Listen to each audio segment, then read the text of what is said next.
Жарманкеге жеңил өнөр жай, курулуш, транспорт, телекоммуникация, айыл чарба продукциялары коюлган. Иш-чаранын алкагында биргелешкен ишканаларды түзүү, инвестиция тартуу маселеси талкууланмакчы.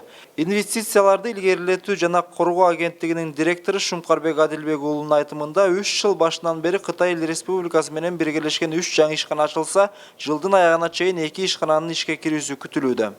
Мамлекет тарабынан ар кандай ушундай реформаларды баштоо немилгелери көтөрүлүп атат. Эң негизгисинен бул эң биринчи ирет бул биздеги өлкөдө жүрүп аткан реформалардын белгиси жана баягы саясий стабилдүүлүктүн белгиси катары ушундай инвесторлордун Кыргызстанга мындай ишенип көрсөтүп ушундай иш аракетин баштоодо десе болот да. Бирок мен ойлойм бул дагы жетишсиз азыркы деңгээлде мындан ары да активдүү реформаларды мындан да активдүү иш-чараларды жүргүзүш керек. Жарманкеге катышкан вице-премьер-министр Замирбек Аскаров өлкөгө келген инвесторду татыктуу тосуп, коопсуздукту да камсыздоо маселеси маанилүү экендигин айтты. Негизги максатыбыз биздин Кыргызстанга дагы ушундай дүйнөлүк масштабтагы, дүйнөлүк деңгээлдеги курулуш материалдарын элге тааныштыруу.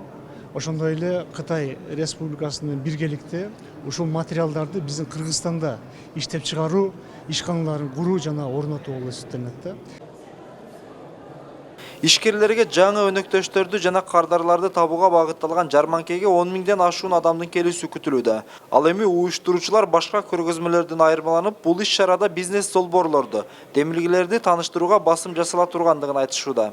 Это первый раз от ассоциации, но Жарманкеге коюлган товарлардын дээрлик баары арзан дүң баада. Анткени алардын баары кардарларга заводдон чыккан баада сунушталууда. Ошондой эле биз чоң ишканалар менен келишим түзүп иштесек деген максатты көздөп турабыз. Гуандун менен Ош шаарынын ортосунда биргелешкен ишканаларды ачсак дейбиз. Инвесторлорго мамлекеттик органдардын керектүү документтерди бат чечүүсү, бүгүнкүдөй сырттан келген ишкерлер менен биргелешкен аянтча түзүү жыйынтык берет дешет адистер. Бардык эле ишкерлер чет өлкөгө чыгып бир түз компания менен байланыш түзө албайт. Бул кыйыныраак турат. Ал эми бардык ушул бул жерде азыр бир 40ка жакын компания келип атат.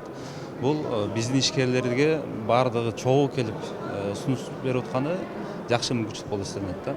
Улуу жибек жолундагы өлкөлөрдүн соода алакаларын жакшыртуу максатын көздөгөн жарманке 9 сентябрга чейин өтөт. Эрмек Муратбек уулу, Мунарбек Арзыбек уулу, Пирамида, Ош.